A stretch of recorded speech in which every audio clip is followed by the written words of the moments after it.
महाकारुणिक तथागत सम्यक समृद्ध भगवान बुद्धांनी साक्षात केलेला सत्पूर्ण धर्मावर असलेला पूजनीय विष्णुसंघ यांना सेवा संकल्पना तसेच परमपूज्य बोधी सद्गुरू डॉक्टर आंबेडकर यांना सुद्धा सेवा संकल्पना आणि उपस्थित असलेले सर्व श्रद्धावान उपासक यांना वंदन.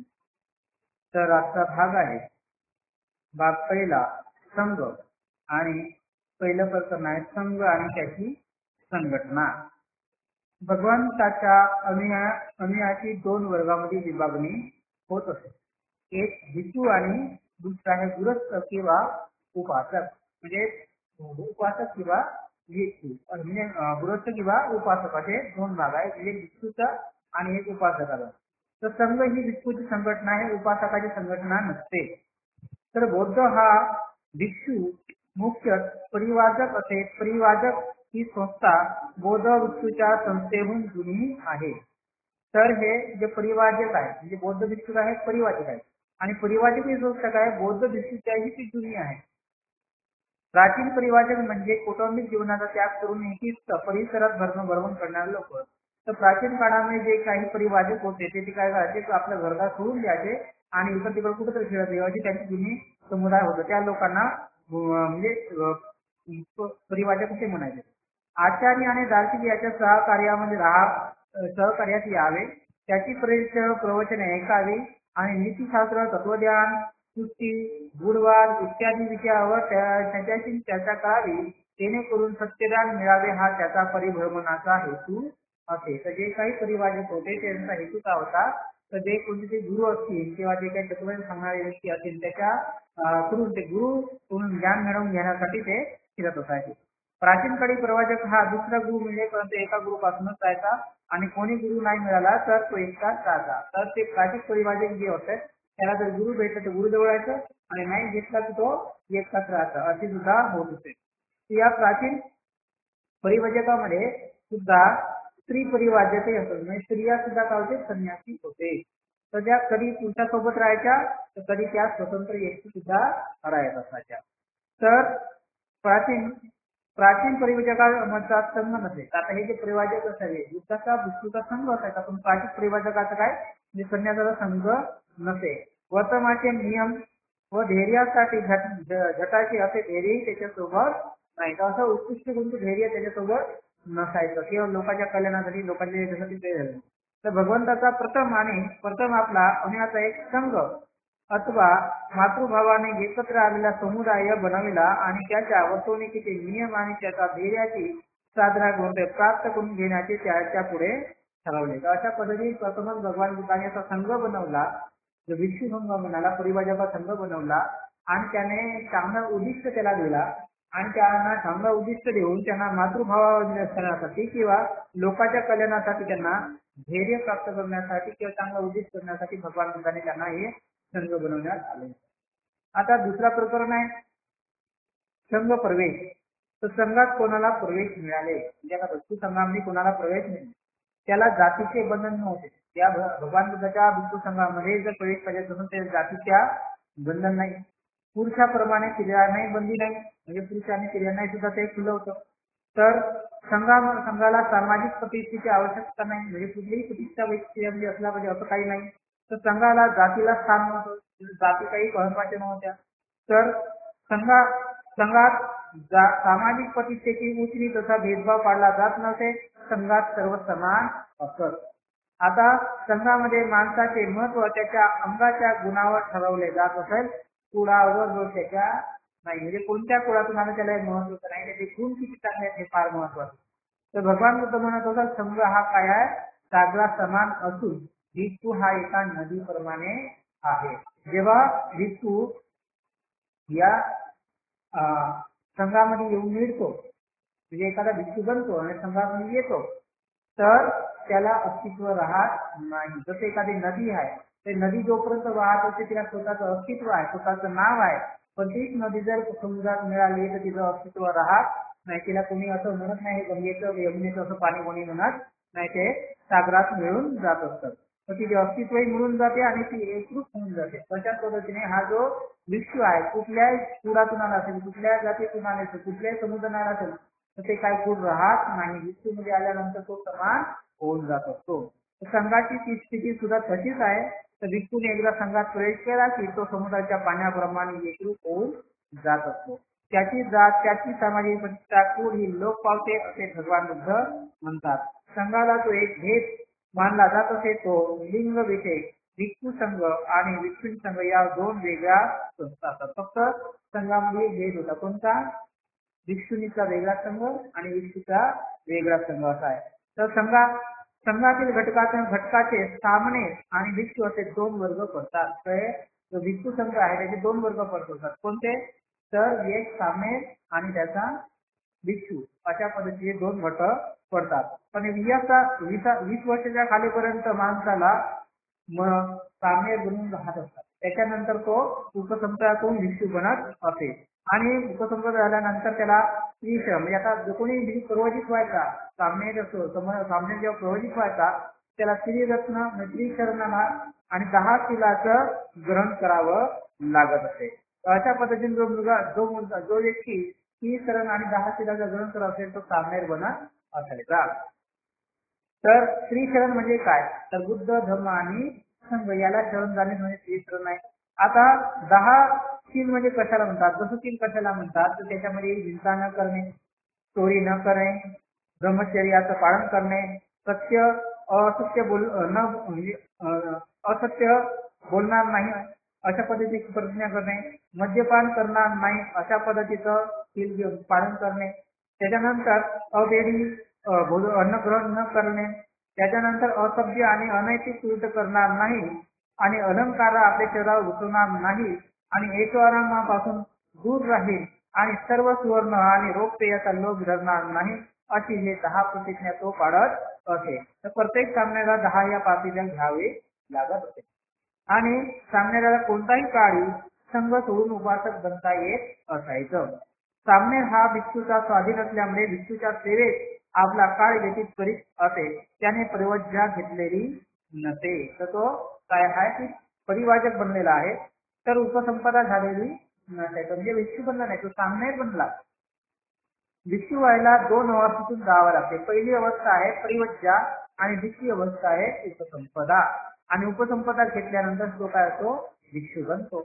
आणि ज्या सामन्याला भिक्षू बनायची आहे प्रवज्जा घेण्याची इच्छा असेल त्याला ज्या भिक्षूच्या उपाध्यायाच्या पदाचा अधिकार असेल त्याच्याकडे जावे लागेल आणि भिक्षू म्हणून 10 वर्ष घालवल्याशिवाय भिक्षूला उपाध्याय प्राप्त होत नसेल. तर ज्याला कोणाला प्रवज्जा घ्यायची आहे तो कोणाकडे जाईल? उपाध्याय या व्यक्तीकडे जाईल. आणि उपाध्याय कोणाला म्हटलं जाते? कोण होतो उपाध्याय? तर जो व्यक्ती भिक्षू बनलेला आहे 10 वर्ष घाललेला आहे अशाला उपाध्याय म्हणतात. तो असाच व्यक्ती भिक्षू बनण्याची प्रवज्जित होण्याची दीक्षा देत असतो. आणि उपाध्यायाने सामनेला त्याचा प्रवज्जित म्हणून स्वीकार केल्यावरच त्याच्या सेवेत आणि चर्चेत राहता येत असे. आता हा शिक्षणाचा काळ संपल्यानंतर उपसंपदेसाठी खास बोलवलेला संघ सभेत बोलवण्याचा उपाध्यायाला सामनेरावर उपसंपदा गोळा करावा अशी संघाची विनंती असे. आता त्याने काय त्याला जो उपाध्याय आहे तो उपाध्याय काय करायचा की एखाद्या सामनेला जर उपसंपदा द्यायची असेल त्याला भिक्षू बनवायचा असेल तर तो काय करायचा? अशा भिक्षूंना बोलवायचा. जे उपसंपादित भिक्षू आहेत त्यांना भिक्षूला बोलवायचं आणि मग त्यांना त्याच्यासोबत काय करायचं? त्या सामनेला उपस्थित करायचं. त्याच्याकडून जे काही प्रश्न असतील तिथे काही जे काही विचारायचं असेल परीक्षा द्यायची. अशा पद्धतीने तो परीक्षेत घेतल्यानंतर योग्य दिसला तर मग त्याला काय करायचं? उपसंपादित करून त्याला भिक्षू बनवत असायची. अशी पद्धतीने आहुती कर. आता तो भिक्षू पदाची पार्टी आहे तो त्याला परिवाजक पदाचा योग्य आहे की नाही याची खात्री संघाला द्यावी लागेल आणि संघ ते खात्री घेतल्यानंतर त्याला परिवाजकाला काही ठराविक प्रश्न विचारत असेल आणि त्या प्रश्नाचे उत्तर त्याने दिल्यानंतर तेव्हा संघ त्याला उपसंपदेची अनुमती देत असेल आणि तेव्हा तो परिवाजक भिक्षू पदापर्यंत म्हणजे भिक्षू बनत असेल. अशा पद्धतीने भिक्षू संघाची निवड व्हायची. आता अशा पद्धतीने असल्यानंतर भिक्षुणी संघ सुद्धा असा जसा भिक्षू संघाची ज्याची परंपरा आहे तशी भिक्षुणी संघाची सुद्धा काय आहे? परंपराचे आणि नियमच सारखेच आहेत. आता तिसरा प्रकरण आहे कोणतं? भिक्षू आणि त्याच्या प्रतिज्ञा. तर उपासक आणि श्रमणे शील प्रतिप्रदानाच्या अटी आपणाला बांधून घेतो. भिक्खू शील ग्रहण करतो तो एक व्रत म्हणून आणि शील व्रताचे उल्लंघन करणार नाही अशी त्याला प्रतिज्ञा करावी लागते. उल्लंघन झाल्यास तो शिक्षेस पात्र. आता उपासक आहे आणि भिक्षू आहे याच्यामध्ये काय आहे एक अटी आहे. कोणत्या अटी आहे तर भिक्षूला शील ग्रहण करावं लागते. पण ते कसं आहे व्रत ग्रहण केल्यासारखं ते म्हणजे चुकल्यानंतर त्याला शिक्षा होत असते. उपासकाला भेटते का उपासकाला ते चुकलं तर भेटत नाही पण भिक्षूने जर शील तोडलं तर त्याला शिक्षा भेटत असते. म्हणून त्याचं उल्लंघन झाला त्याला शिक्षा भेटत असते. आता भिक्षूला ब्रह्मचर्याचा प्रतिज्ञा करत असतो. भिक्षू चोरी न करण्याची प्रतिज्ञा करतो. भिक्षू उत्साह वलन करण्यासाठी म्हणजे खोटं बोलण्यापासून असतो. त्याच्यापासून भिक्षू हिंसा न करण्याची प्रतिज्ञा सुद्धा करतो. या सगळ्या नियमाची अनुज्ञा देत नाही त्या वस्तू न बागडता भिक्षू आपली प्रतिज्ञा करतो. त्याला ज्या वस्तू बागडायच्या नसतात त्या वस्तू बागडत नाही अशी सुद्धा प्रतिज्ञा करतो. तर अशा पद्धतीने हा भिक्षू जे आहे त्यानंतर भिक्षूला 8 वस्तू फक्त आपल्या जवळ राहता ठेवता येतात. तर कोणते तर 3 जे आहे म्हणजे शरीर आज्ञासाठी किंचेवर ते म्हणजे कमरेला गुडण्यासाठी अंतर्वास आणि अंगावर घालण्यासाठी उत्तरासंग आणि थंडी वाऱ्यापासून संरक्षण करण्यासाठी संघाटी अशी 3 आहेत. त्याच्यानंतर आहे करगोटा, त्याच्यानंतर भिक्षापात्र, त्याच्यानंतर वस्त्रा आणि त्याच्यानंतर सुई धागा आणि पाणी काढण्याचा कपडा. अशा पद्धतीचे हे त्याला वस्तू आपल्यासोबत ठेवता येत असतो. आता भिक्षू निर्जन राहण्याची प्रतिज्ञा करतो. अन्नासाठी त्याने भिक्षा मागितली पाहिजे. भिक्षेवर त्याने आपली उपजीविका केली पाहिजे. दिवसातून एकच वेळ त्याने भोजन घेतले पाहिजे. ज्या ठिकाणी संघासाठी विहार बांधला नसेल त्या ठिकाणी त्याने झाडाखाली राहिलं पाहिजे है ना. आणि भिक्षू आज्ञा पालनाची प्रतिज्ञा करीत नाही. आता भिक्षू काय आज्ञा पालनाची प्रतिज्ञा करत नाही. आपल्याहून श्रेष्ठाचा मान राखणे, औपचारिक नम्रता दाखविणे हा या गोष्टी सामनेराकडून अपेक्षित असतात. भिक्षूची मुक्ती आणि गुरु म्हणून उपयुक्ता ही त्याच्या साधनेवर अवलंबून असते है ना. म्हणून त्याने वरिष्ठाच्या ऐवजी धम्माची आज्ञा पालन केली पाहिजे. तर भिक्षूने काय केलं पाहिजे आपल्या वरिष्ठाची आज्ञा पाळण्यापेक्षा त्याने धम्माची आज्ञा पाळली पाहिजे. त्याच्या वरिष्ठाच्या जवळ प्रज्ञा अथवा मोक्षदानाचे देवी सामर्थ्य असते असे तो मानी नाही. त्याच्यापेक्षा जे वरिष्ठ लोक आहेत त्याच्याकडे मोक्ष किंवा असे देवी सामर्थ्य असं तो मानत नाही. अधपतन अथवा उद्धार हा ज्याचा त्याचा स्वाधीन आहे. म्हणजे ज्याला आपल्या स्वतःचा उद्धार करायचा आहे की अधपतनाला जायचा आहे त्या स्वतः तो ठरवणार असतो. म्हणून त्याला विचार स्वातंत्र्य असले पाहिजे है ना. प्रतिज्ञाभंग पडल्यास भिक्षूच्या हातून पराजिका हा तोच होतो आणि पराजिका दोषात शिक्षा म्हणजे संघातून हक्कालपट्टी होय. म्हणजे त्याला जर काही दोष झाले तर त्याला शिक्षा झाली होती. कोणती होते पराजिका नावाची शिक्षा होती. आणि पराजिका झाली तर त्याला संघातून हाकलून देतात. म्हणजे काय करतात शेवट काढून देतात अशा पद्धतीने. आता त्याच्यानंतर भिक्षू आणि धार्मिक होय है ना. तर भिक्षूकडून घेतलेल्या प्रतिज्ञा भंग हा त्याने धर्माविरुद्ध केलेला अपराध समजला जाते.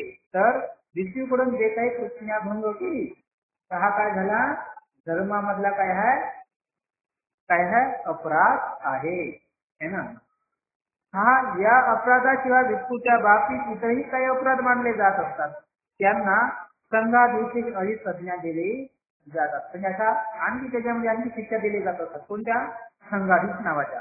तर विनय पिटकामध्ये 13 अपराधाची यादी आढळते आणि ते पराजिकासारखे आहे. तर त्या सुद्धा काय आहे शिक्षा देण्याचे भाग आहे. म्हणजे 13 पराजिका म्हणून आहेत. तर हे सुद्धा काय आहे तिथं शिक्षाचा एक प्रकारची म्हणजे शिक्षाचे नियम आहेत.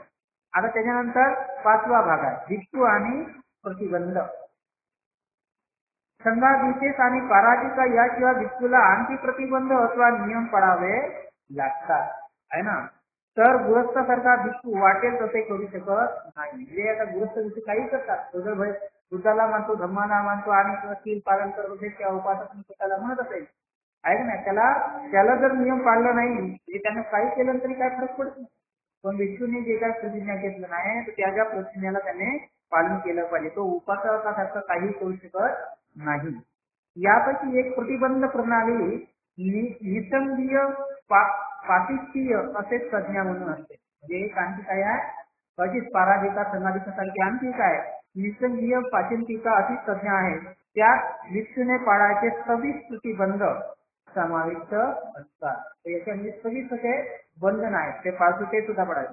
हे प्रतिबंध चिवर, लोकराची बिछाना, भिक्षापात्र, औषधी याच्या स्वीकृती अस्वीकृतीशी संबंधित आहे. तर आता जे काही चिवर पात्र किंवा जे संघाटी जे काही लोकर बिछाना हे जे आहे हे सुद्धा त्याच्यासाठी सुद्धा काय आहे नियम सांगितले गेले आहेत है ना. तर अशा पद्धतीने नियम सांगितले आहेत. तर हे त्याला काही प्रतिबंध सुवर्ण आणि रोप्य याचे दान घेणे वा न घेणे या संबंधित सुद्धा आहे. म्हणजे सोने घ्यायचं तर नाही घ्यायचं, पैसा घ्यायचं तर नाही घ्यायचं असेही नियमन त्याच्यावर टाकले गेले आहेत. काही संघाला मिळालेली मालमत्ता स्वतः स्वीकारण्याचा आणि देवघेण करण्याच्या काही नेमलेल्या भिक्षू संबंधित सुद्धा आहे. तर जे काही संघाची संपत्ती आहे ते संघाची संपत्ती कोणाकडे पाहिजे, काय पाहिजे किंवा कोणी घेतलं पाहिजे, कोणी नाही घेतलं पाहिजे हे सुद्धा काय नियम सांगितले गेले.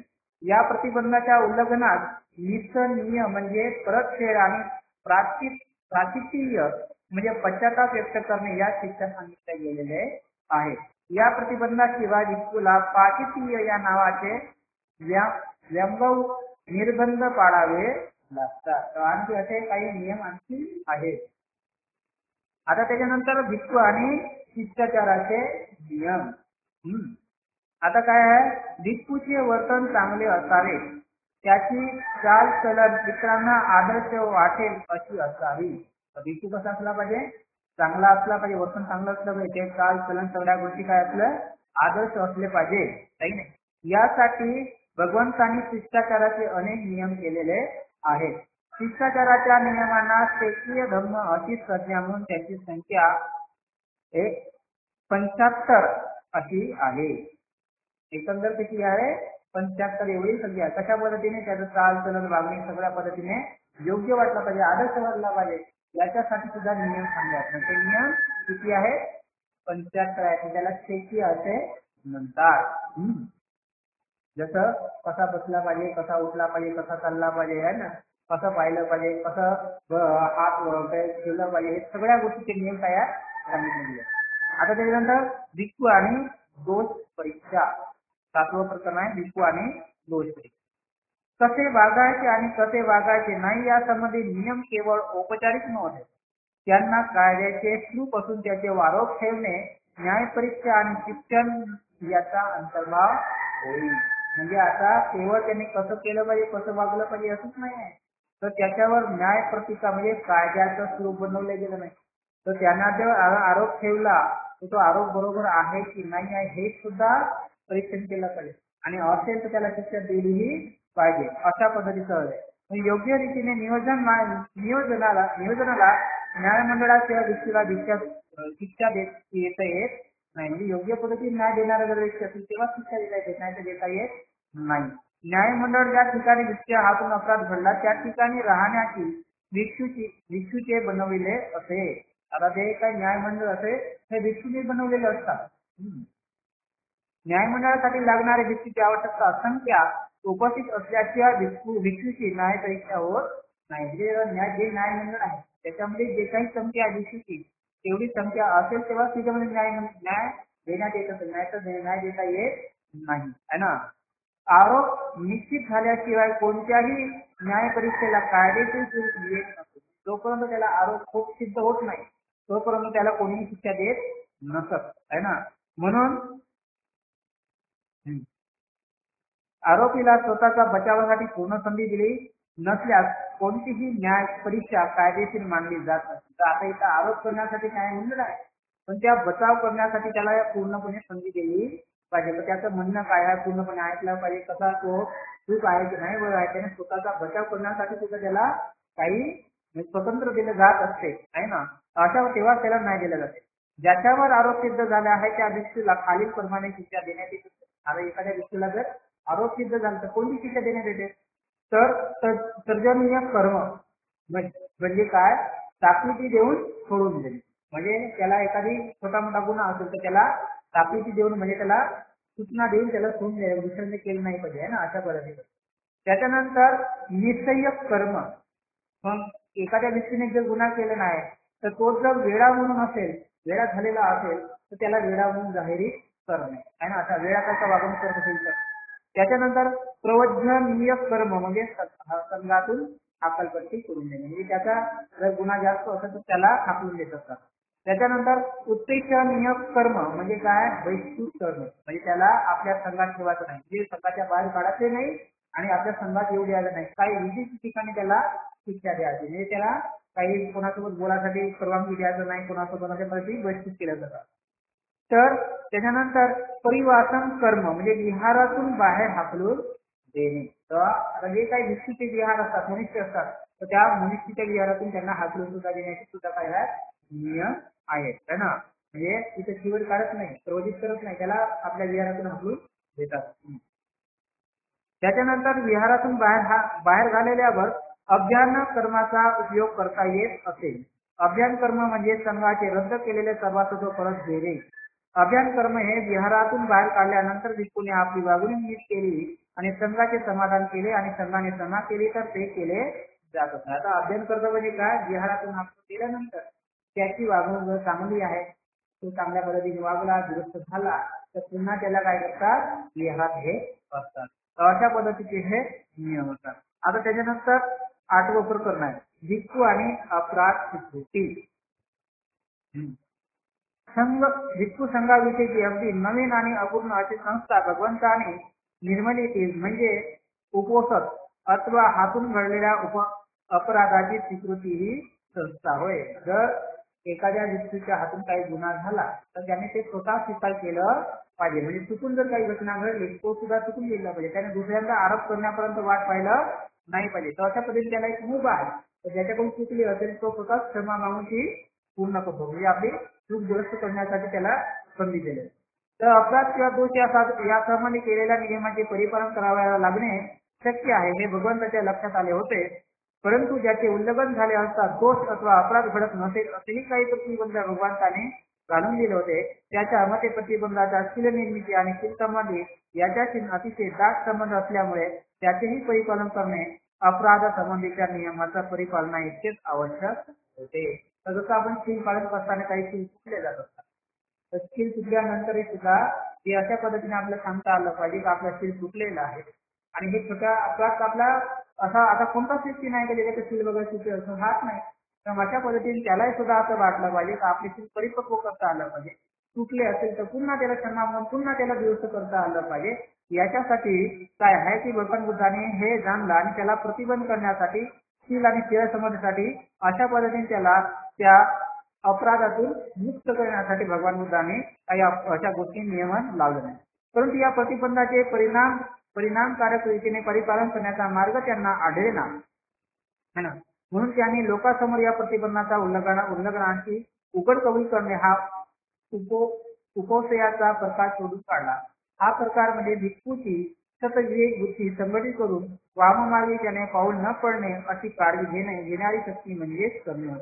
उपोषण व अपराधाची कबुली करणे हे पातिमुक्ती या भिक्खू नियमाच्या उल्लंघनापुरते मर्यादित होते. अशा पद्धतीने जर आपल्याला दुरुस्त करायचं आहे आणि कोणी जर त्याला काही म्हणजे भिक्षूकडून काही उल्लंघन होत असेल तर त्या गोष्टीचं त्याला काय पाहिजे, स्वतः त्याने कबूल केल्यानंतर ती गोष्ट त्याला दुरुस्त करण्यासाठी काय पाहिजे त्याला की कोणीतरी त्याला सांगणार आहे पाहिजे असं आहे ना तसं आहे, अशा पद्धतीने पाहिजे.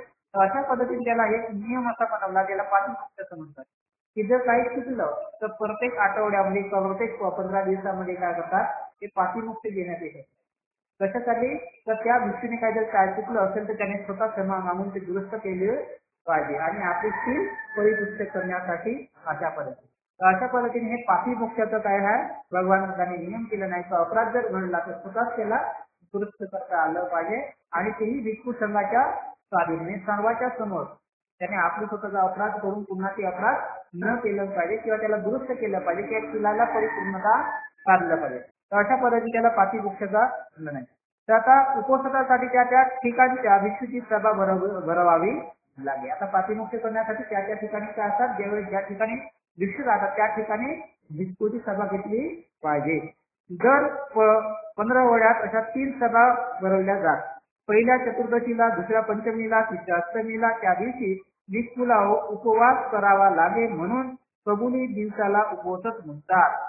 तर अशा पद्धतीने काय आहे तर त्याला कबुली दिवस म्हणजे 5 दिवस आहे त्याला अशा पद्धतीने म्हणतात. तर त्याचं सुद्धा काय आहे ते सील पालन केलं. आता तुम्हाला सील केल्यानंतर कोणी विचारते काय तुम्ही सील पालन केले तुझलं काय झालं. पण भिक्षूला इथं काय करायला लागते की माझं सील तुटलेलं नाही, माझं सील बरोबर आहे असं कुठं जाऊन सांगावं लागते. भिक्षूच्या सभेमध्ये जाऊन सांगावं लागते माझं सील काय आहे तुटलेलं नाही. आणि तुटलं असेल तर तू लगेच थांबून देत होतो. तेव्हा अशा पद्धतीने तुटलेलं आहे आणि या शिलाला मी बरोबर करतो अशा पद्धतीने करावं लागतं.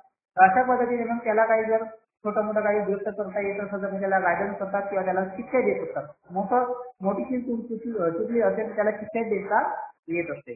तर या सभेमध्ये भिक्षू पाठीमुखेचे एक प्रतिबंध नियम वाचून दाखवतात आणि उपस्थित भिक्षू उद्देशून म्हणे की तुम्ही शब्द आहात यावरून तुमच्यापैकी कोणीही या प्रतिबंधाचे उल्लंघन केले नाही असे मी तुम्हाला गृहीत धरतो.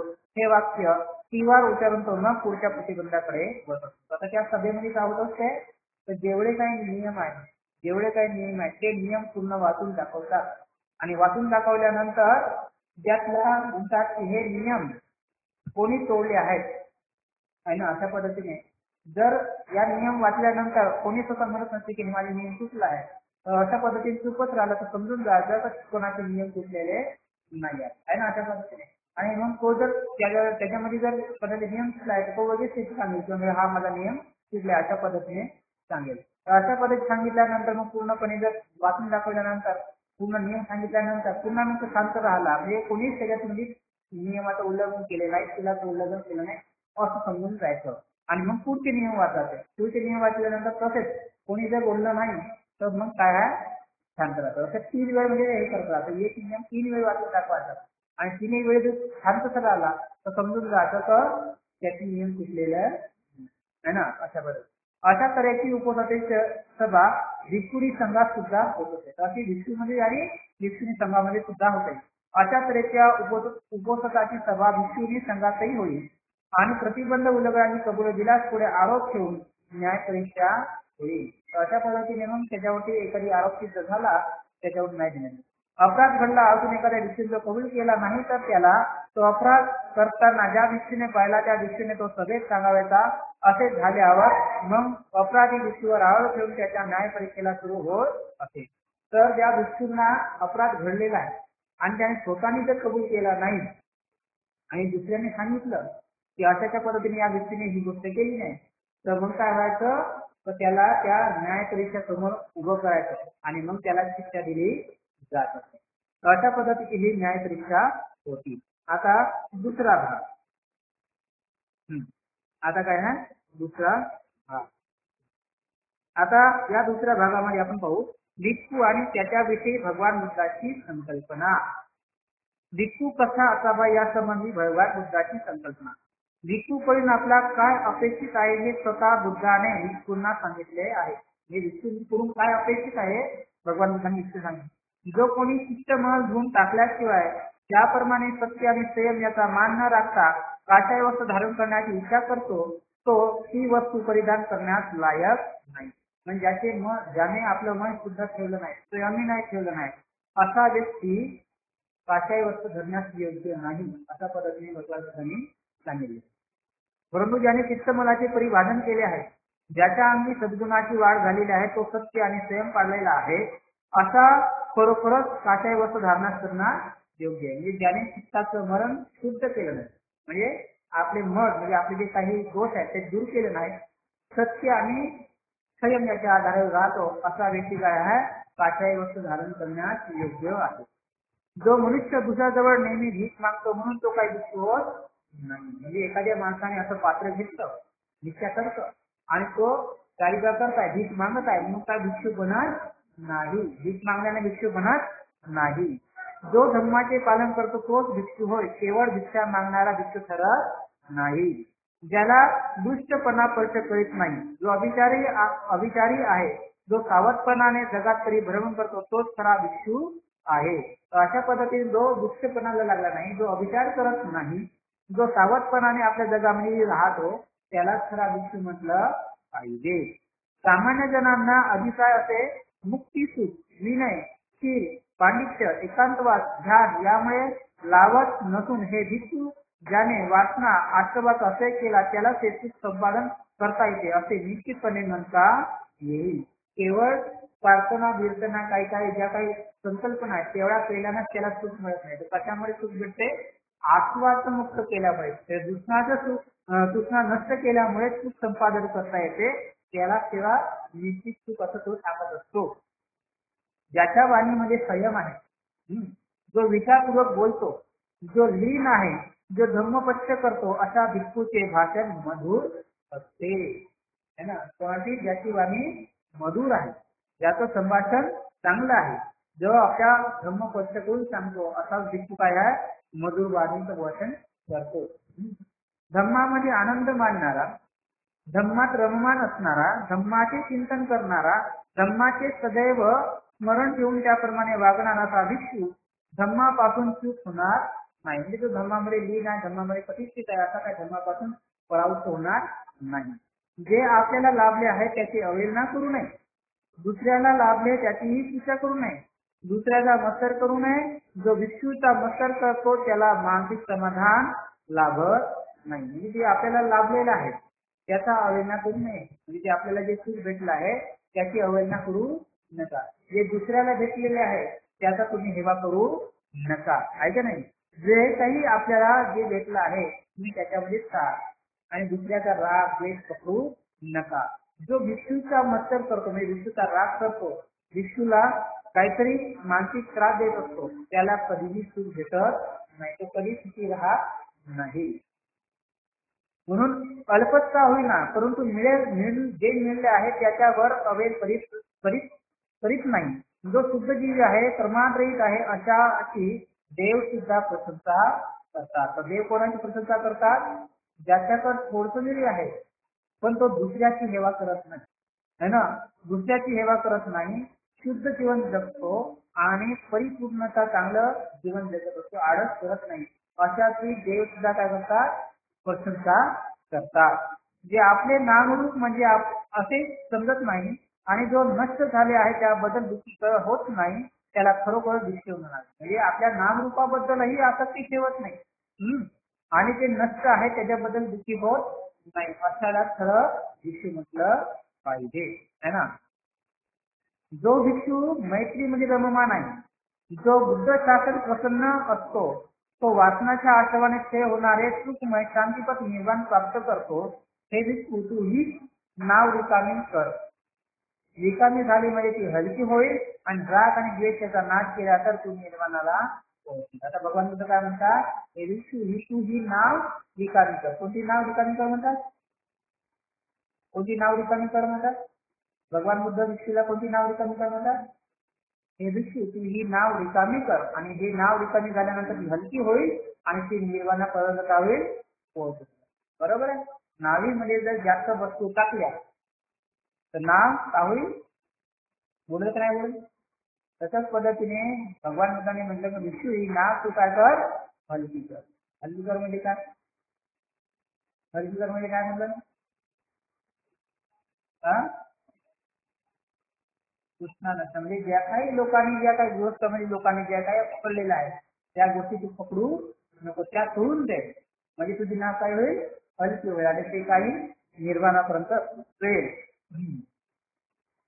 तर 5 बंधने तोडून टाकावे, 5 बंधनाचा त्याग करावा, 5 बंधनावर मात करावी. 5 बंधनाच्या पलीकडे गेलेला भिक्षूला औगतीय म्हणतात.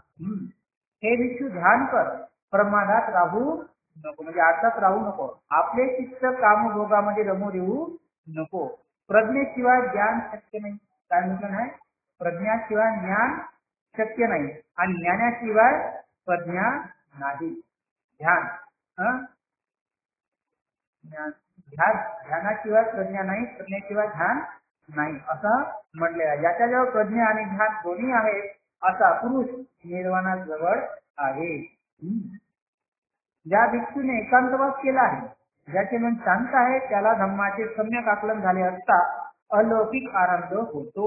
जो व्यक्ती धम्मामध्ये आहे त्याला अलौकिक असा आनंद मिळत असतो. प्रज्ञायुक्त भिक्षूच्या जीवनाला इंद्रियावर ताबा ठेवणे, संतुष्ट असणे, धम्माने घालून दिलेल्या निर्बंधाचे म्हणजे पतिमोक्षाचे पालन करणे, ज्याचे जीवन शुद्ध आहे ते आलसरहित आहे अशा थोर मित्राची संगती ठेवणे यापासून आरंभ होत असतो. म्हणजे चांगल्या मित्राची तुम्ही काय केले पाहिजे, संगत केली. चांगले भिक्षू चांगले जे राहणारे आहेत त्याच्या भिक्षूचा तुम्ही आरंभ केला पाहिजे, ते त्याच्यासोबत राहणार. आपली उपजीविका प्राप्त भिक्षेवर करूया. आपली कर्तव्य यथायोग्य पार करीत राहा. आनंद भरात आपला दुःखाचा अंत राहील. अशा पद्धतीने आपली उपजीविका चांगली ठेवा, आपले कर्तव्य चांगलं ठेवा आणि अशा पद्धतीने मी आनंदात राहाल आणि तुमचा काय होईल, दुःखाचा अंत होईल. स्वतःला स्वतः जागे करा. काय म्हटलं नाही, स्वतःला स्वतः जागे कर. कसं करता येईल, स्वतःला स्वतः जागा कसं करता येईल, कसं करता येईल, कसं करता येईल? म्हणजे आपण विद्येचं ग्रहण करत राहिलं, आळस नाही करत राहिलं पाहिजे, ज्ञान संपादन करत राहिले, प्रज्ञा घेत राहिली तर आपण स्वतःला जाग करता येतो. तर स्वतःला स्वतः जाग कर. स्वतःची परीक्षा कर. म्हणजे स्वतःच परीक्षा करायची की माझ्यामध्ये काय बरोबर आणि काय चूक आहे. अशा पद्धती असा आत्मरक्षित आणि सावधान चित्त झाल्यावर हे देखील चुकाने राहतील. अशा पद्धतीने स्वतः जागी झाल्यानंतर स्वतःची परीक्षा केल्यानंतर चुका होतील. कारण मनुष्य स्वतःचा स्वतः स्वामी आहे. तो स्वतःच आपली गती आहे. म्हणून ज्याप्रमाणे व्यापारी उद्यम घोड्याला आपल्या ताब्यात ठेवतो त्याप्रमाणे मनुष्य आपले नियम ठेवावे. अशा पद्धतीने चांगल्या पद्धतीने स्वतः काय आहे, स्वतःचं मालक राहिलं पाहिजे, स्वतः स्वामी असला पाहिजे. जसा एखादी व्यापारी आहे तो चांगल्या पद्धतीच्या घोड्याला काय करतो, आपल्या ताब्यात ठेवतो, त्याप्रमाणे माणसाने आपले नियम पालन केले पाहिजे. जो भिक्षू प्रमादी राहण्यात आनंद मानतो म्हणजे आळसामध्ये राहण्यात आनंद मानतो, जो अविकाराने भय मानतो तो आपले लहान मोठे बंध जाळून संचार करीत असतो. म्हणजे जो व्यक्ती आळसापासून दूर राहतो आणि जो विकाराचे भय दूर ठेवतो असा व्यक्ती काय करतो, आपले छोटे मोठे बंधन काय करतो, तोडत राहत असतो, है ना. जो भिक्षू चिंतनात आनंद मानतो, अविचारात भय मानतो आणि कधीही आपल्या पूर्ण अवस्थेत चूक होत नाही, तो सदैव निभान साधण्यात अनुभव करतो. तर जो भिक्षू स्वतःमध्ये आनंद राहत असतो आहे ना, अविचाराने भय निर्माण करत नाही, है ना, आणि आपल्या पूर्ण अवस्थेत पूर्ण करण्यासाठी जे चूक होत म्हणजे परिपूर्णता साधत राहतो, तो निभानाच्या साधण्यात राहत असतो, आहे ना. अशा पद्धतीने तर गौतमाचे शिष्य सदैव जागृत असतात. काय म्हटलं नाही, गौतमाचे शिष्य सदैव जागृत असतात. त्याचे रात्रंदिवस बुद्धाचे ध्यान करतात. तर गौतमाचे शिष्य काय करतात, जागृत राहतात आणि बुद्धाचं ध्यान करत असतात. गौतमाचे शिष्य सदैव जागृत असतात. ते रात्रंदिवस काय करतात, संग्रहामध्ये एकाग्रता ठेवतात. गौतम बुद्धाचे शिष्य सदैव जागृत असतात, धम्माचे ध्यान रात्रंदिवस करत असतात. तर गौतमाचे शिष्य सदैव जागृत असतात. त्याचे विचार शरीराच्या सर्व क्रियाचे रात्रंदिवस ध्यान करतात. म्हणजे काय, शरीरावर जे काही क्रिया होत असतात त्याचंही ध्यान करत असतात, है ना. अशा पद्धतीने त्याच्यानंतर गौतमाचे शिष्य सदैव जागृत असतात. त्याचे मन रात्रंदिवस करुणेमध्ये समाधान मध्ये असते, है ना, करुणेत समाधान मानत असतो. त्याच्यानंतर गौतमाचे शिष्य सदैव जागृत असतात. त्याचे मन रात्रंदिवस चिंतनात आनंद मानत असतो. आता चिंतनात म्हणजे काय, चिंतन करणे आणि चिंता करणे सारखं आहे का फरक आहे? काय आहे चिंता करणे म्हणजे काय आणि चिंतन करणे, चिंता करणं म्हणजे काहीतरी कोणत्या तरी गोष्टीची भूतकाळ भविष्यकाळामध्ये वस्तू आहे ना, अशी काळजी त्याला वाटत राहील, आहे की नाही, विचार करत राहील. आणि चिंतन करणे म्हणजे काय मग, म्हणून म्हणजे चिंतन करणे म्हणजे परीक्षण निरीक्षण करत राहणे. तर संसार त्याग विकट आहे. काय म्हटलं नाही, संसार त्याग विकट आहे. संसारोपभोग विकट आहे. विहारवास विकट आहे. गृहवास दुःखदायक आहे. समाजाबरोबर एकत्र राहणे आणि सर्व गोष्टी त्याच्या बरोबर समतेने सेवन करणे हे सुद्धा काय आहे, दुःखच आहे. परिभ्रमण करणाऱ्या भिक्षू समोर दुःखच वाटून ठेवले आहे. काय म्हणतात आहे, जो परिभ्रमण करणारा भिक्षू आहे त्याच्या समोर काय केलं आहे, दुःखच वाटून ठेवलं. म्हणजे त्याच्या जीवनामध्ये सगळीकडे दुःखच आहे. पण ज्याच्या ठिकाणी धम्मशब्द आहे, शील आणि यश यांनी जो ऐश्वर्यवान आहे तो कुठेही गेला तरी सर्वस्वीय पूजनीय आहे. आता भिक्षूच्या जीवनामध्ये दुसरं तिकडे मला दुःखच आहे. पण ज्याच्या मनामध्ये श्रद्धा आहे आणि त्याने शील आणि यश शीलावरती संपादन केलं नाही, असा व्यक्ती शीलामध्ये ऐश्वर संपादन केलं नाही, हा कुठेही गेला तरी काय असतो, पूजनीय ठरत असतो. आहे नाही. आता त्याच्यानंतर भिक्षू आणि तपस्वी काय आहे, भिक्षू आणि तपस्वी मध्ये काय फरक आहे आपण आता इथं पाहिलं पाहिजे. काय फरक आहे सांगता येईल कोणाने? तर भिक्षू म्हणजे तपस्वी काय, याचे उत्तर नाही असे आहे. स्वतः भगवंताने निग्रोध नावाच्या परिवाजकावर झालेला संवाद या नकारात्मक केले आहे. तर एकदा भगवान बुद्ध राजगुराच्या वेळी बुद्धपूर पर्वतावर राहत होते. त्यावेळी उद्धव बरिका राणीच्या उद्यानामध्ये राहणारा पुष्कळचे परिवाजक निग्रोध नावाचा एक परिवाजक राहत होता. म्हणजे पुष्कळ परिवाजकासोबत एक निग्रोध नावाचा परिवाजक त्याच्यामध्ये राहत होता. तिथं खूप काही त्या बागेमध्ये त्या उद्यानामध्ये राहते खूप काही परिवाजक होते आणि त्या परिवाजकामध्ये हा सुद्धा त्याला प्रमुख होता. एका प्रकारचा म्हणजे त्या परिवाजकाचा मुख्य होता अशा पद्धतीने. कारण निग्रोध नावाचा परिवाजक तिथं सुद्धा होता. आता परिवाजक म्हणजे काय, संन्यासी एक नाही, संन्यासी है ना. तर म्हणजे दुसऱ्या पंथाचा संन्यासी है ना. तर त्या समारामध्ये त्या सुमारास भगवान बुद्धपूर पर्वताच्या उतरून सुमगधा नदीच्या काठावर त्या ठिकाणी मोरांना दाणे घालतात. त्या ठिकाणी भगवान बुद्ध एक जरा करीत होते. एक जरा म्हणजे श्रवण ते करत होते है ना. आणि त्यावेळी निग्रोध भगवंतांना एक जण करताना पाहिलं आणि पाहिल्यानंतर तो ते आपल्या परिवर्तकांना आपल्या अन्य म्हणाला, कृपया शांत राहा. म्हणजे आपल्या जे काही परिपक्ती होते त्यांना म्हणलं कृपया शांत राहा. समन गौतम या सुमेध गदेच्या तीरावर सुमगंधेच्या तीरावर काय करतात, म्हणजे तीरावरती चक्रमण करतात, शांत राहा. म्हणून त्याच्या सांगण्याहून सर्व परिवर्तक काय झाले, स्तब्ध झाले, शांत राहिले है ना. आता नंतर भगवान बुद्धांनी ते परिवारजक निग्रोधाकडे गेले. तर भगवान बुद्ध त्या निग्रोधाजवळ गेले आणि निग्रोध त्याला म्हणाला, भगवान मी आपले स्वागत करतो आहे आणि आपण येथे आगमन करण्याचा निश्चय करण्यापूर्वी पुष्कळ विचार केला असावा. तर तुम्ही इकडे येण्यासाठी तुम्ही काय केले आहे, पुष्कळ विचार केला असावा. या इथे सिद्ध झालेल्या आसनावर आपण बसावे. म्हणजे आता इथं जे काही आसन आहे त्याच्यावरती आपण बसावे. असं करून त्याने भगवान बुद्धांच्या आसनावर बसले आणि त्या बसल्यानंतर निग्रोध नावाचा जो व्यक्ती आहे तो भगवान बुद्धाच्या खालच्या आसनावरती बसलेला. पाहिलं का, की कोणताही संन्यासी असतो भगवान बुद्धाला एवढं मान द्यायचा. भगवान बुद्धाचा कोणता होता काय, दुसऱ्या कोणताचा होता, तरी पण भगवान बुद्धाला काय करायचं, भगवान बुद्धाला आसन द्यायचं आणि आपण खालच्या आसनावरती बसत. हा काय मानपान आहे ना. आणि आपण काय करतो, वरती गेले खाली बसतो, आपण वरती बसतो आहे का नाही. पुस्तकात लिहिलं ना, बाबासाहेबांनी लिहिलंय ना, आहे का नाही. अशा पद्धतीने निग्रोध आता खाली बसला आणि मग निग्रोध आणि भगवान बुद्धाला म्हणाला, काय म्हणाला, श्रमण गौतमा आमच्या या शंभूत आले आहेत म्हणून मी त्यांना एक प्रश्न विचारित आहे.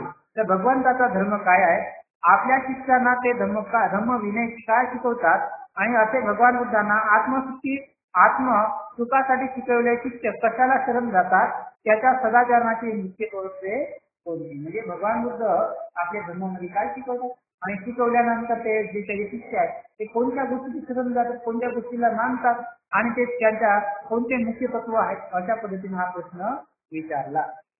आता भगवान बुद्धांनी त्यांना म्हणाले, हे निग्रोध ज्याच्या दृष्टिकोन निष्ठा आणि श्रद्धा भिन्न भिन्न आहेत, त्या आपल्या शिष्यांना आत्मसुखासाठी मी काय शिकवतो त्याचे अतिशरण काय आहे, याची सदाचार मुख्य कोणती हे विनाभ्यास विना शिक्षण समजणे सुद्धा कठीण. काय म्हटलं नाही इथे भगवान बुद्धाने, की माझा धर्म बिना शिक्षण बिना अभ्यासाने बिना शिक्षणाने समजणं काय आहे कठीण आहे.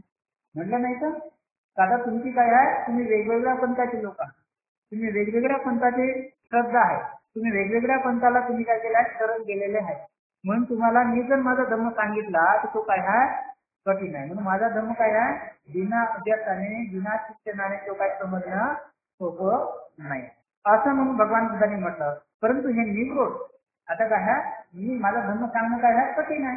कारण काय आहे हा दुसऱ्या पंथाचा आहे, दुसऱ्याला शरण गेलेला आहे, त्याचे तत्व वेगळे आहे, त्याने दुसऱ्या गोष्टीला धरण केलं नाही आहे ना, तर त्यांना सांगणं काय आहे कठीण आहे. मी सांगितलं आहे तर ते समजणं काय आहे कठीण राहील आहे ना. अशा पद्धतीने भगवान बुद्ध म्हणतात परंतु निग्रोध तू आपल्या स्वतःच्या सिद्धांताविषयी विचार, तुझं खडतर जीवन निश्चयविषयी मला प्रश्न विचार, म्हणजे तुझं जे खडतर जीवन चालू आहे, तपश्चर्या चालू आहे त्याच्याविषयी चालव.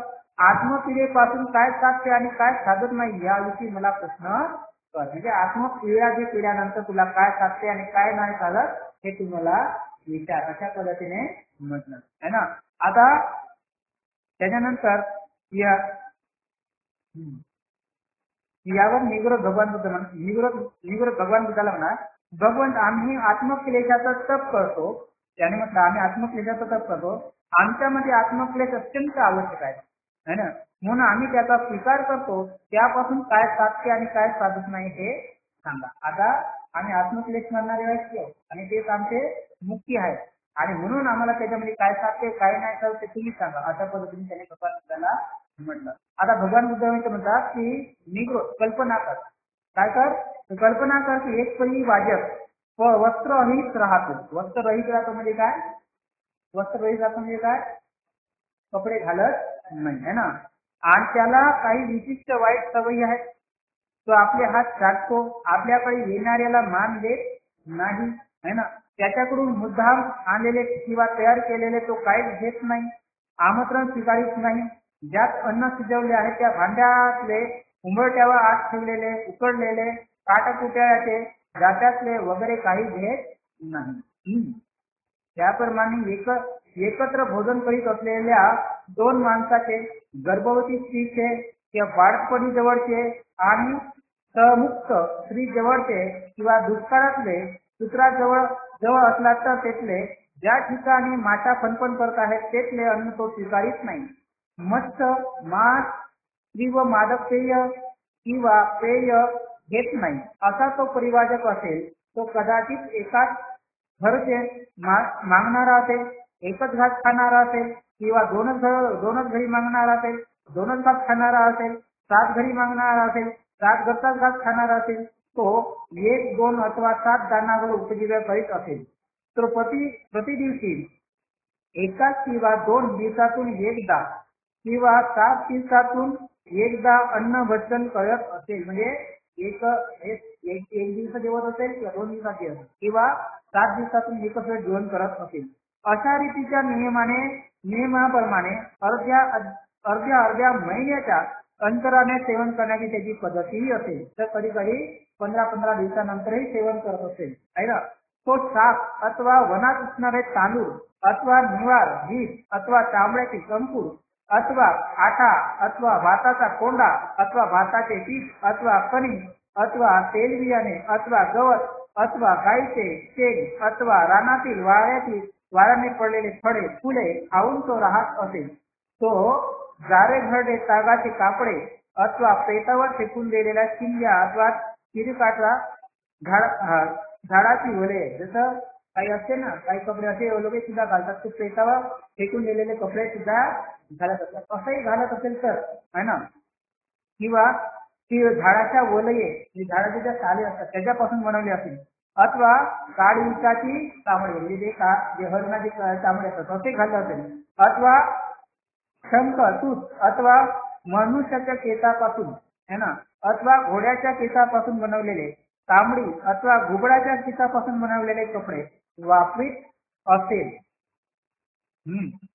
त्याला डोक्याचे व दाढीचे केस उठून काढण्याची सवय असेल, तो सदैव उभा राहत असेल, ताटावर बसणारा असेल, ताटावर बसून पुढे सरकण्याचे श्रम करत असणारा असेल, काठ्याच्या अथवा लोखंडाच्या मेघाच्या बिछाणावर पडणारा असेल, लाकडी पडीवर अथवा जमिनीवर एकाच खुशीवर झोपणारा असेल, तो मळ किंवा धूर धारण करणारा, उघड्यावर राहणारा असेल, वाटेत तिथे बसणारा असेल, घाण खाणारा असेल, पेय पिणारा असेल किंवा थंड पाणी पिणारा असेल, सकाळ दुपार संध्याकाळ स्नान करणारा सुद्धा असेल, हे सर्व करणारा.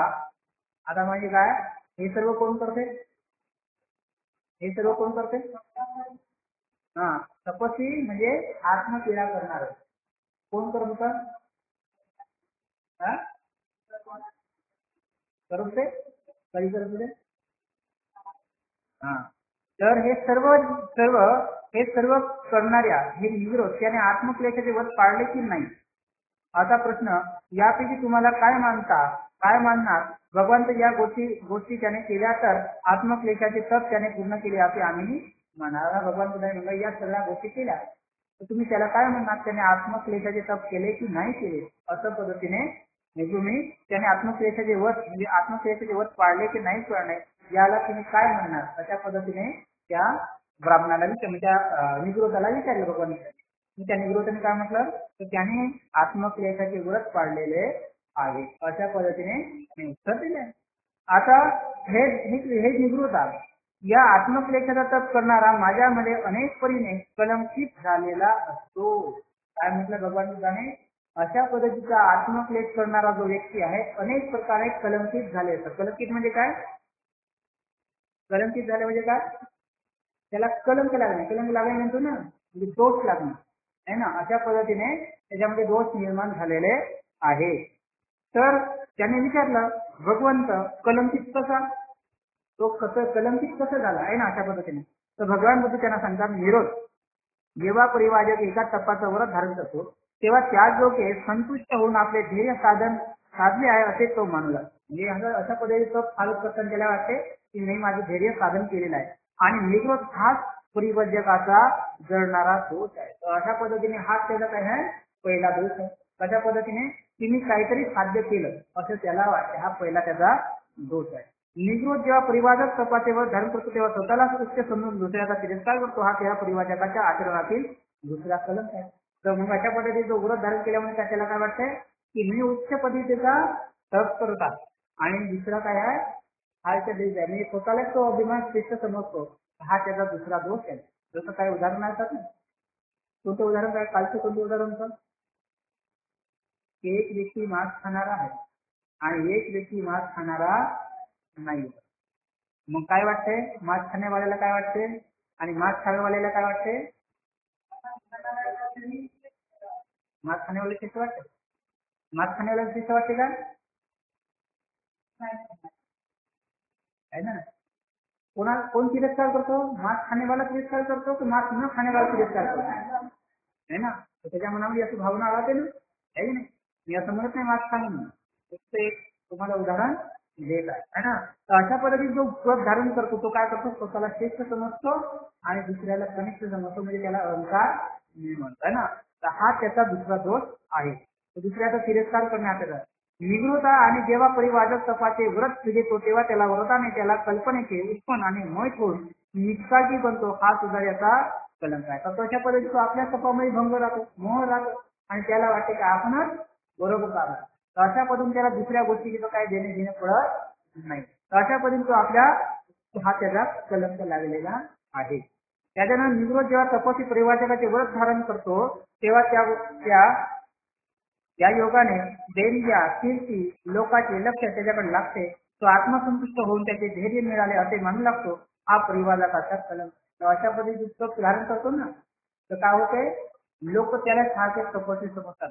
हो खूप मोठा तप करणारा म्हणतात, खूप मोठा काहीतरी प्राप्त केलं नाही, मग त्याच्याकडे काय होतं? लोक जास्त त्याची कीर्ती पसरते. त्याची कीर्ती पसरल्या झाल्यानंतर मग लोक त्याला खूप मानतात आणि खूप मानल्यानंतर मग त्याच्या मनामध्ये त्या भावना निर्माण होते की आपल्याला धैर्य मिळाले अशा पद्धतीने तो मानत, म्हणजे आपल्याला काहीतरी साध्य झालं असं स्वतः मानत.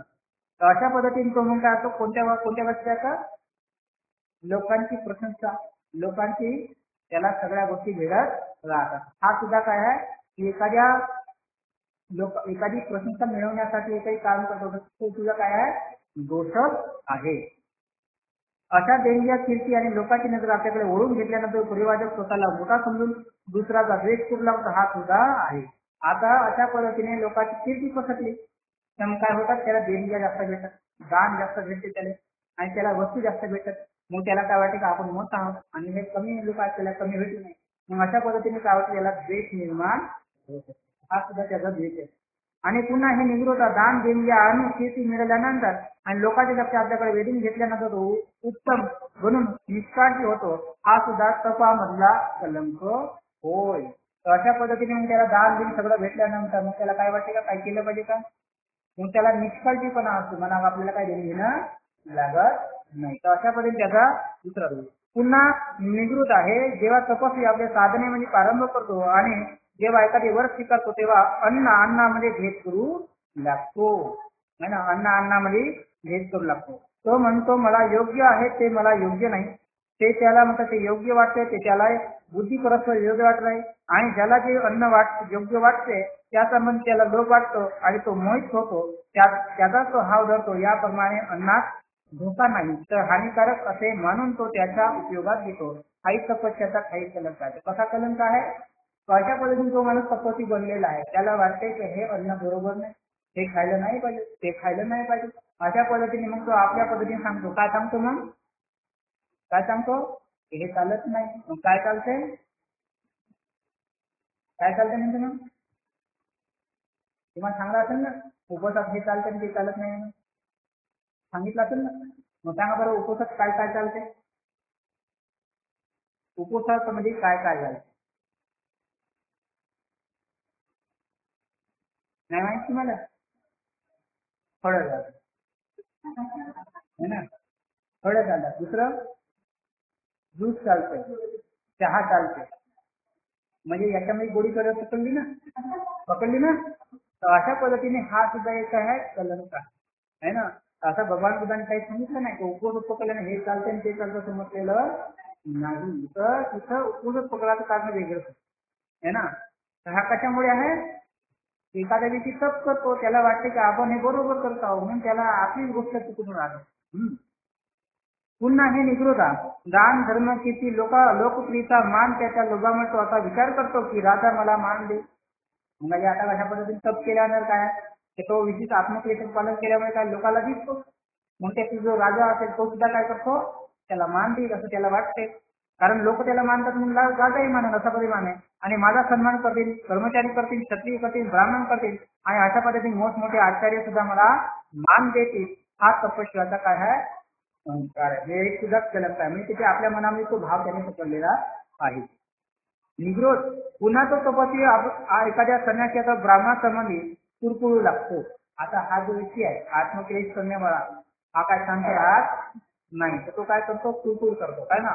तर त्याला आपण एवढं तप करतो, तर त्याला जर वाटतंय की आपण एवढं तप करतो हा दुसरा व्यक्ती करत नाही, याच्याविषयी त्याच्या मनामध्ये काय असतो, कळकळ असतो. मग तो अमुक तो अमुक पुरुष सर्व प्रकारच्या अन्नावर आपले उपजीविका करतो. तो कंदमुळं, शाक, धान, बिया जात्यासारखे आपल्या तबड्याने चढतो, तरी लोक त्याला पवित्र मानतात. आता त्याला असं वाटतंय की मी मांस खात नाही आणि हे सगळे मांस खाल्ला तरी त्याला लोक पवित्र मानतात. अशा पद्धतीने तो दुसऱ्याचा काय करतो, तिरस्कार करतो. तर अशा पद्धतीने हा तपस्वी सुद्धा काय आहे, कलंक आहे.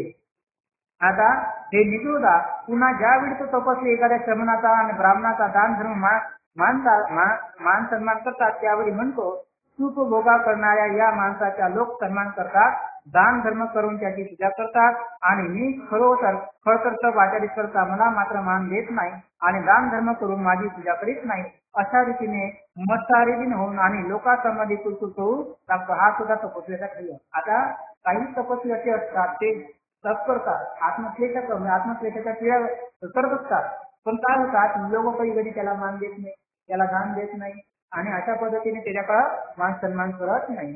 तशाही वेळी त्याच्या मनामध्ये कुरकुर निर्माण होते. काय होते की मी एवढं तप करतो आणि एवढं तप करून सुद्धा मी चांगल्या पद्धतीने हे खात नाही ते खात नाही, आणि तो दुसऱ्या व्यक्ती तो पद्धतीने करतो आणि त्याला लोक दान धर्म करतात, म्हणून काय होते हा त्या लोकांविषयी कुरकुर करायला लागतो. बरोबर आहे. तर अशा पद्धतीने हा दुसरा कलंक लागत असतो. आता हे ब्राह्मणा पुन्हा ज्यावेळी तो तपस्वी एखाद्या श्रमणाचा ब्राह्मणाचा प्रदान घेऊन तर निवृत्त आणि हे निवृत्ता जो तपस्वी रहस्यमय गूढता धारण करतो, तुम्हाला अमुक एक मान्य आहे काय असा आपला प्रश्न केला असता तो अमान्य असूनही तो मान्य आहे असे म्हणतो आणि मान्य असूनही अमान्य आहे असेही म्हणतो. अशा रीतीने तो बुद्धी परस्पर असत्य भाषण करतो. हाही त्याचा तपस्याचा धाई कलंक आहे. आता अशा पद्धतीने एखादा जो माणूस आहे आत्मक्लेशाचा तप करत आहे तर त्याला जे काही त्याला एक पैकाचं काय होतं एक गूढ रहस्य जागा वाटतं त्याला त्यांनी एखादी गोष्ट केल्या मग ते सत्य आहे तर तो असत्य म्हणून सांगत असतो आणि सत्य आपल्या असत्याला सत्य म्हणून सुद्धा तो सांगत असतो. म्हणजे ती गोष्ट लपवायचा प्रयत्न करतो ते आपलं गूढ आहे ते प्रिच आहे लोकांसमोर तुला पडलं नाही पाहिजे असं सुद्धा त्याला वाटत असतं आहे ना. अशा पद्धतीने तो सुद्धा हा काय आहे त्याचा कलंक आहे. जसं उदाहरणार्थ आहे आता एखादी समजा उदाहरणार्थ दुसरीच काही वेळ एखादा दिवशी सांगत आहे की मी रात्री जेवत नाही आहे ना आणि तो रात्री जेवत असेल तर त्याला विचारलं तर तो काय सांगते मी नाही जेवत म्हणून सांगतो. अशा पद्धतीने म्हणते ना म्हणजे आता तो खरं बोलला खोटं बोलला खोटं बोलला तर अशा पद्धतीने त्याला काय करावं लागते खोटं बोलायला लागतं. कारण त्याने जे तप घेतलं नाही ना ते तप उघड होईल याची त्याला भीती वाटत असते. अशा पद्धतीने त्याला सुद्धा काय आहे हा एक प्रकारचा काय आहे दोष लागत असतो. त्याच्यानंतर आणि हे क्रोध पुन्हा तो तपस्वी क्रोधाधीन होण्याचा आणि शत्रुत्व धारण्याचा संभव आहे. हाही त्याचा तपस्याचा घाई कलंक आहे. आता हा तपस्वी आहे हा काय होतो की अशा पद्धतीने तो काय होतो क्रोधी सुद्धा होतो शत्रुत्व सुद्धा निर्माण होऊ शकतो. आतापर्यंत पाहिले ना अशा पद्धतीने त्याच्यामुळे ते दोष लागतात म्हणून तो होता क्रोधही त्याच्यामध्ये निर्माण होऊ शकते आणि शत्रुताही निर्माण होऊ शकते. हा सुद्धा दोष त्याला लागतो. आणि हे पुन्हा हे निवृत्ता पुन्हा तो तपस्वी ढोंग फसवा याप्रमाणे मस्करी आणि भूषण बनवण्याची संभवता आहे. म्हणजे अशा पद्धतीने जो व्यक्ती आहे तो ढोंग सुद्धा करत असतो आहे ना. का करत असतो कारण हे जे कठीण तप असतं म्हणजे आत्मक्लेशाचं तप आहे ना कठीण असतं पण कठीण तप असल्यामुळे काय होतं प्रत्येक गोष्ट काही साध्य होत नाही. मग तशा वेळी तो काय करतो ढोंग सुद्धा करतो म्हणजे डोकाला दाखवणं वेगळं आणि असणं वेगळं आहे ना.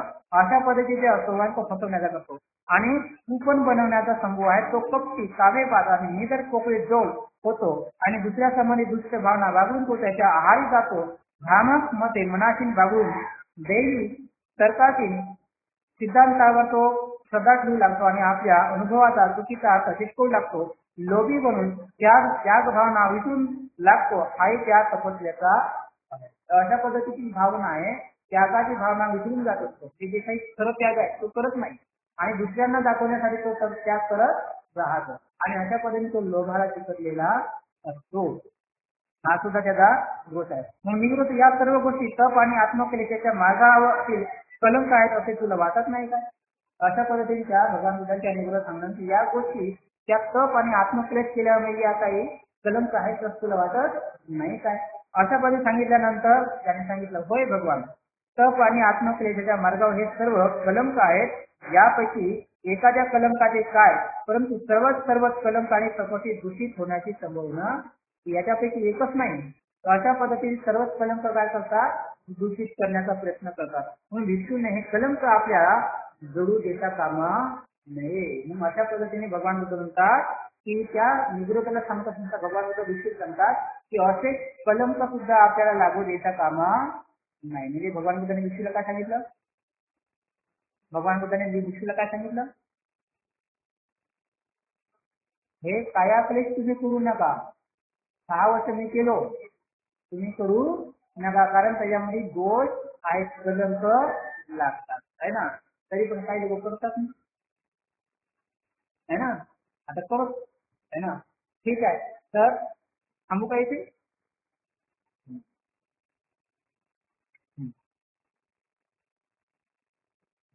एक घेऊ आपण एक भाग घेऊ आता भिक्षू आणि ब्राह्मण है ना.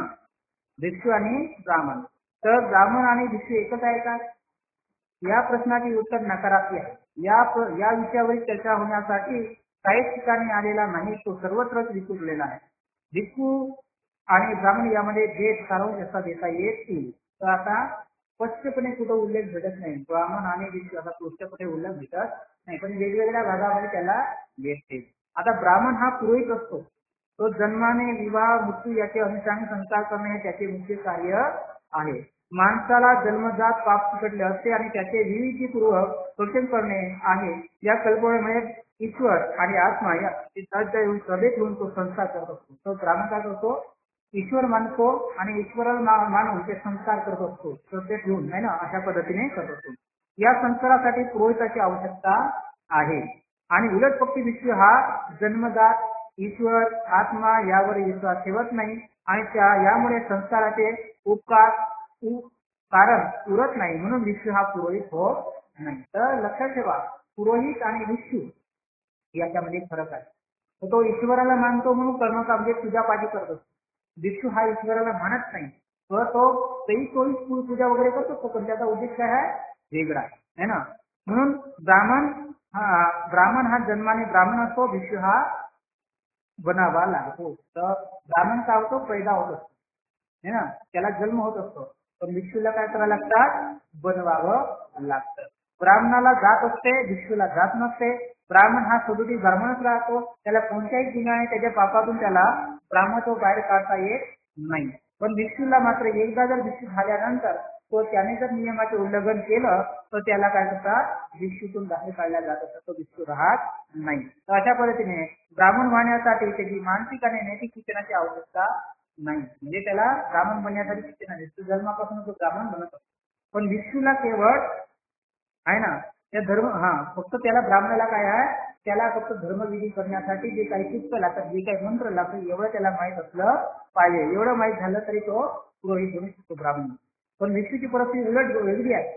त्याला मानसिक आणि नैतिक शिक्षण त्याला अत्यंत आवश्यक आहे. आणि ब्राह्मणाला स्वतःसाठी वाटेल तितकी मालमत्ता जमा तो करू शकतो, भिक्षूला तसे करता येत नाही. हा फरक आहे. या दोन्हीमध्ये भेद लहान सारखा नाही आहे. मालमत्ता हे माणसाच्या मानसिक आणि नैतिक स्वातंत्र्याला मर्यादा घालून त्याच्या आचार विचारात नियंत्रण करते आणि ती आचार विचाराचे संघर्ष निर्माण करते. म्हणून ब्राह्मण परिवर्तनाच्या विरुद्ध असतात. म्हणजे ब्राह्मण जे आहे मालमत्ताचा अधिकार असल्यामुळे ते परिवर्तनवादी नाही आहे. पण भिक्षू कसा आहे, परिवर्तनवादी आहे. का वादी आहे, तर त्याला संपत्तीशी काही देणे घेणे नाही. संपत्तीचा मालक बनण्याचा भगवान बुद्धाने सांगितला नाही. उलट भगवान बुद्धाने मानसिक आणि नैतिक दृष्ट्या हे स्वतंत्र ठेवल्यामुळे त्याला या गोष्टीचा स्वार्थीपणा त्याच्या मनामध्ये येऊ शकत नाही, है ना. म्हणून ब्राह्मण ही जात असली तरी ब्राह्मण ही स्वतंत्र व्यक्ती आहे आणि कोणत्याही धार्मिक संघटनेच्या नियमाची तो बांधलेला गेला नाही आणि आपले नियम तो स्वतः निर्माण करत असतो आणि आपल्या जातीची तो ज्या समाज हितसंबंधित मानलेला आहे तिथेही अगदी भौतिक असतात. पण उलट पक्षी भिक्षू हा सदैव संघाचा एक सदस्य आहे, घटक आहे आणि घटक असल्यामुळे त्याशिवाय कोणीही भिक्षू असू शकेल असे शक्य नाही. म्हणून भिक्षू हा स्वतःचे नियम स्वतः सारखेच करीत नसून तो संघाचे नियंत्रित असतो आणि संघ ही आध्यात्मिक संघटना आहे. तर अशा पद्धतीने भिक्षू आणि ब्राह्मण हे पाहिले आहे. आता उद्या आपण पाहणार आहोत. काय पाहणार आहोत, भिक्षू आणि उपासक.